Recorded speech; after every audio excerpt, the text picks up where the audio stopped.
بەردەوام هەبین ئەچینە باسی دووەمی بەرنامەکەمان. ئێمە لە باسی یەکەم یاخۆ لە تەوەری یەکەم کاندیدێکمان میوان بوو کە باسمان لە گرنگی کارنامەی خودی کاندیدەکان یاخود چۆنیەتی کارکردنی کاندیدەکان کاتێک کاندیدێک لەسەر لیستی یەکێتی نیشتیمانی کوردستان لیستی 222 بۆ ئەنجومەنی نوێنەرانی عێراق دەنگی هاوڵاتیان و دەنگی دەنگدەران بەدەست هێنێت و ئەو متمانەیە وەرەگرێت و ئەچێتە بەغداد چۆن کارەکات و چۆن هەوڵەیات بۆی بتوانێت خزمەتی دەنگدەرەکانی خزمەتی نەتەوەکەی گەلەکەی بکەن. باسمان کرد لەگەڵ کاک ساڵحە کە چی بکرێت و چۆن هەنگاوەکانی خۆیان جێبەجێەکەن. بەڵام ئێستا باز لەوە ئەکەین کە چۆن یەکێتی بەهێز بێت کورد پێگەی سەنگینتر و قورستر ئەبێت یاخود چۆن تا کاتێکەوەی کە یەکێتی دەنگی تاو بەدەستبێنە کاندیدەکانی ئەوانەی کە کاندیدن بە تاواتی بچنە بەغداد و بچنە نێو ئەنجومەنی نوێنەرانی عێراق ئەو کاتە هەم سەنگی کورد بەهێزترە بێ هەم قورسایی زیاترە بێ و هەم یەکێتی نیشتیمانی کوردستان داکۆکی کارێکی سەرسەختە بێت. جاسە لەگەڵ میوانەکەمانە کە مامۆستایەکی زانکۆیە وش بەڕێز دکتۆر ئەمیر نامیقا کە ڕاستەوخۆ لە هەولێر و لەگەڵمانابێ بۆمان باسەکە تا چەند گرنگە کە یەکێتی نیشتیمانی کوردستان بەهێز بێت لە بەغداد و ئەتوانێت چی بکات و ئەو هەنگاوانەی کە پێی ئەکرێت چییە؟ ئێمە بینین هەموو جارە کە کێشەیەک ڕوبەڕووی هەرێمی کوردستان و بەغداد دەبێتەوە تەنها یەکێتی نیشتیمانی کوردستان و سەرۆکەکەیەتی کە بەردەوام لەو ڕێگایە بۆ چارەسەرکردنی گرفت و کێشەکانی کە ڕەنگە لایەنی تر دروستی بکەن بەڵام یەکێتی خۆیەکا بە خاوەنی بۆ چارەسەرکردنی و هەنگاوی جدیشی بۆ هەڵەهێنێت. جا دکتۆر سڵاوت لێبێت و بانیت باش سپاس کە ئەم بانێ لەگەڵمانە ئامادەی باەکسەر لەوە دەست پێ بکەین یعنی بۆ یەکێتی نیشتیمانی کوردستان گرنگە لە بەغداد بەهێز بێت. بانیتان باش بەیانی بینەرانی کەناڵی ئاسمانی کورسات باش دیارە یەکێتی نیشتیمانی کوردستان هەمیشە هێزێکی ئومێد بەخش بووە هێزێکی فیداکار بووە هێزێک بووە لە خەمی خاک و خەڵکی کوردستان بووە هە لە سەرەتای دەمەزراندنیەوە تا ئێستا ئێمە بینیمان لە سەردەمی خەباتی شاخدا یەکێتی نیشتیمانی کوردستان بوو دڕی بە شەوەزەنجی ڕۆژە تاریکیان دادەهێنا و ئومێدی دەبەخشیەوە بە خەڵکی کوردستان و گوزی کە مەشکێنی لە دژمن دەسرەوان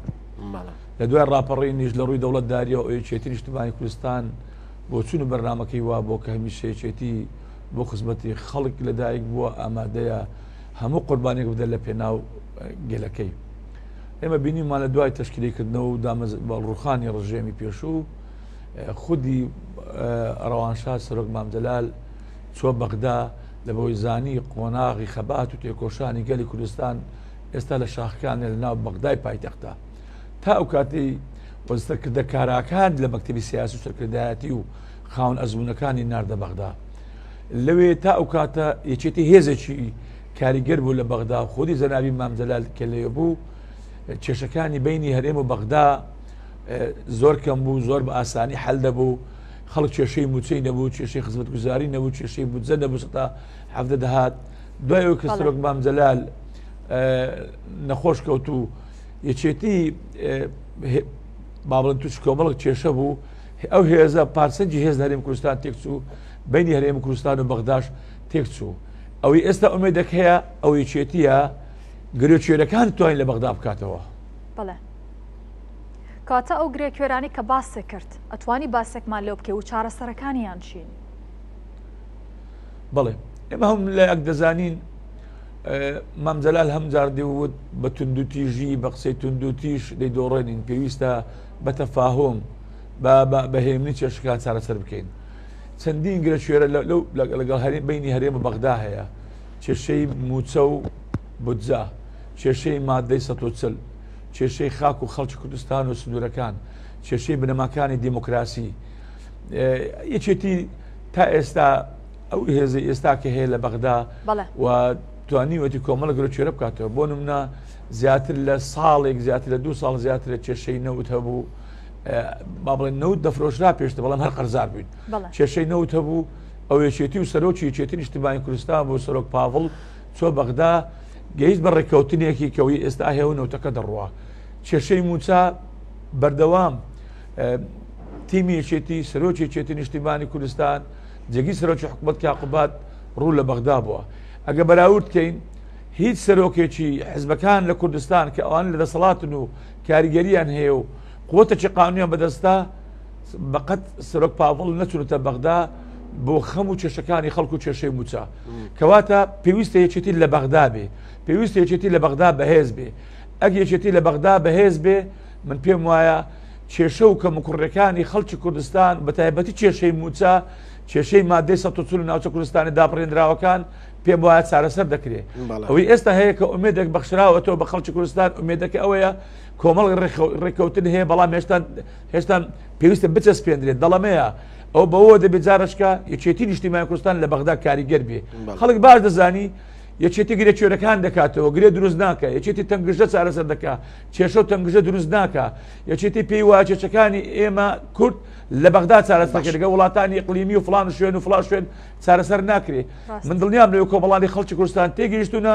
دەنگ بەو هێزە دەدەن کە کاریگەری لە بەغدا هەیە و دەتوانی داکۆچی کارێکی سەرسەخت بێ بۆ خەڵکی کوردستان. دکتۆر ڕەنگە تێکدانی نێوان بەغدا و هەرێم ئاسان بێ و لایەنی کوردیمان هەیە کایبینین بەردەوام دژی بەغداد قساکە و بەردەوام هەوڵی ئەوەیە کە ئەم نێوەندە یاخود ئەم پەیوەندیە بەرەو خراببوون و لاوازبوون بڕوە. بەڵام ئەم مەسئولیەتە چییە کە یەکێتی هەمیشە بە خودی سەرۆک باڤڵەوە شانە خاتە بەر ئەم مەسئولیەتە بۆ چارەسەرکردنی کێشەکانی خۆ باش خۆ لایانی تریشەیە لایانی کوردی تریشەیە و کە یەتە سەر مۆزوعی بابەتێک حازری بێ یەتە سەر شاشە و قسە شەکات و داوای حەقی خۆشیەکە بەڵام کە کێشەکە دروستەکات و کە نێوانی بەغدا و هەرێم تێکەچێ هاوڵاتیانن کە زەرەرمەند دەبن بەڵام لەو کاتەیە کە سەرۆکی یەکێتی و حزبەکەی یەت شانە خاتە بەر ئەم قورساییە بەر ئەم کێشەیە بۆی بتوانە چارەسەری بکە بۆ ئەماکە ینی هۆکارەکەی چییە؟ لە پێشدا وتم یەکێتی بۆ گەل لە دامەزراوە لە گەل لەدایک بووە بەڵێ یەکێتی خەمی خەڵکی کوردستان و خاچی کوردستان و ئەرکەنەتەوەی نیشتیمانەکان بە خەمی خۆی دەزانێ یەکێتی هێزێکی کوردستانیە نەکرد لە کوردستانی باشوور ئەگەر ئێمە دیقەت دەین یەکێتی قوربانی داوە لە هەموو پارچەکانی کوردستان یەکێتی هێزێکە خەمی ئەرکەنەتەوەی نیشتیمانەکان هەیە یەکێتی هێزێکە خەمی پرۆسی دیموکراسی هەیە پێی وایە بە یەکۆ ژیان گرنگە حتا یەکێتی بەتەنها ئەو هێزە نییە بڵێ ئللا ئەبێ ئێمە هەموو شتێک بین پێی وایە لە پرۆسی دیموکراسی ئەکرێ هەموو هێزە سیاسی کوردیەکان یەکتر تەواو دەکەن لە هەرێمی کوردستان یەکێتی ڕێز دێ پێکاتە جیاوازەکان دەکری لە تورکمانەکان لە مەسیحیەکان لە برعەرەبەکان ئەگەر لێرە بژین ڕێز لە هەموو هێزولانە سیاسەکان دەگری لە بەغدا کە ئەو چەند ساڵێکە سەرۆک کۆمار لای یەکێتیە و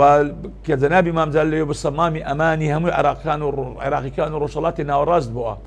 لەبەرەوەی ئەو هێزەی کە دێ لەسەر تەلەڤیزیۆن قسە دەکا پێی وایە لە خەبی خەڵکدایە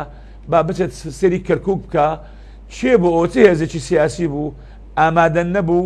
تەفعیلی ئەنجومەنی پارێزگایراوەکانی ژوانیە کاک دکتۆر بەڵێ طبعاً چ هێزێکی سیاسی بوو نەدەهات تەفعیلی ئەنجومەنی محافەزەی کەرکووک بکاتەوە بۆی پارێزگارێکی کورتە بێ ئەوە چ هێزێکی سیاسی بوو لە کەرکووک دوای ئەوەندە ساڵە کە عەرەبێکی شۆفێری کەرکووکی بەڕێوە دەبرد ڕۆژانە لە سەرگەڕان و منتقەی سەربەشاخ و منتقەی سنووری پردێ و دوبز و ئەو منتقانە کێشەی جوتیارەکان هەبوو لە کەرکووک کێشە هەبوو لە مەخمور لە هەموو ناوچەکان کێشە هەبوو بەڵام ئەوە چ هێزێکی سیاسی بوو توانی پارێزگارێکی کورد لە کەرکووک دابنێتەوە کە کاک ڕێبوارە تەنها لە ماوەی ساڵێک و چەند مانگێک ببینێت چی خۆشگوزەرانی و